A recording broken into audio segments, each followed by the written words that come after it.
Hello everybody, in today's video I'm going to show you how to give someone co-owner role on Discord. So firstly you need to open your Discord app,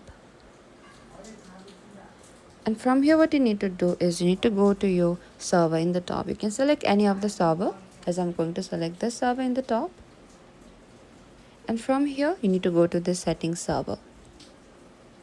So here scroll a bit down until you find this roles under user management, and from here you need to create role. Simply select create role. So over here you can also type down the role's name, and here you can also select the role color, and you can select save after you pick the color, and here you can simply select create a role on the bottom. And here if you want to set up a permissions about cosmetic members moderator, you can skip this step, or you can also select, as I'm going to select skip this step.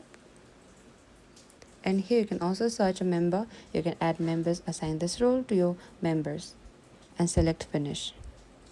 And that is it.